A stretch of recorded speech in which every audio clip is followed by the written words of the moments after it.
Hi Huskies! So going back, usapang ex-crew ulit tayo. Naglabas na tayo ng part 2. Ngayon naman, part 3 na tayo. So nahinto tayo dun sa 4 hours ng duty at 8 hours na duty. Ano ba yung free meal na binibigay? Ang natatandaan ko hindi ko na lang alam ngayon i-correct nyo na lang ako, mag-comment na lang kayo dyan sa baba kung paano na yung proseso. Pero ito ay during nung time ko. So, during nung time ko, way back 2008 to 2009, 6 months yun, isang buong kontrata. Pag 4 hours kang duty, may isa kang free meal. Ang natatandaan ko nun, parang patty siya.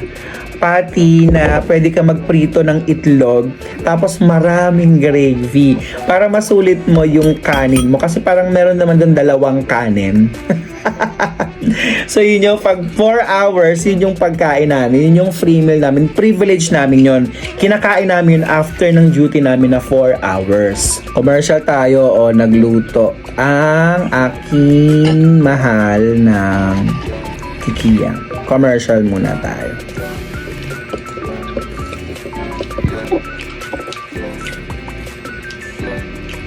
Hop, kikiam is the best. So going back, kapag 8 hours naman ang duty mo, kaya love na love ko ang Sabado pati Linggo Kasi 8 hours akong duty nun. At pag 8 hours, 2 beses kang kakain. Yung unang kain mo, after ng 4 hours duty mo, at yung pangalaw mong kain, pag out mo na after ng 8 hours duty mo. So pag 4 hours, yun yung pagkain mo. Parang patty ata yun. Ano ba yun? Basta patty na may itlog na maraming gravy at 2 kanin. So yun yung pang 4 hours. Pag 8 hours, ang privilege mo kasi, pwede ka nang mag-chicken joy. Yes, pwede kang kumain ng manok na may 2 kanin. Yun yung pagkain mo. Kaya pag alam kong 8 hours ako, pag yung mga tinitimbang ko na yung mga manok, pag may malaki akong natimbang doon, sineseparate ko na yun. Hindi lang siyempre para sa akin, para na rin dun sa mga iba kong kasamahan. Ganon ang privilege namin doon sa Jollibee. At isa yon sa mga experience ko na tinetreasure ko na hanggang ngayon bilang TVL teacher, nasishare ko yon sa mga estudyante ko. Kung paano ako naging masaya, kung paano ako naghirap, at kung paano ako nag-enjoy naging bilang isang working student. Tapos sabay-sabay kayo niyan, hating gabi kayo uuwi. Maglalakad kayo sa Cubao, pauwi, pagod na yung mga kanya-kanyang kwento. Pero masaya.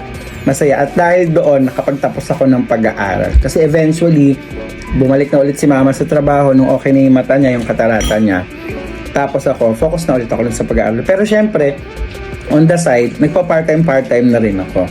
Tapos, kung ano na yung mga bagong update sa Jollibee ngayon, sa mga crew ngayon, at kung ano yung mga experience nyo as ex-crew kayo, i-comment nyo na dyan. Pag-share na natin, magkano na ba ang bayad ngayon per hour sa mga crew.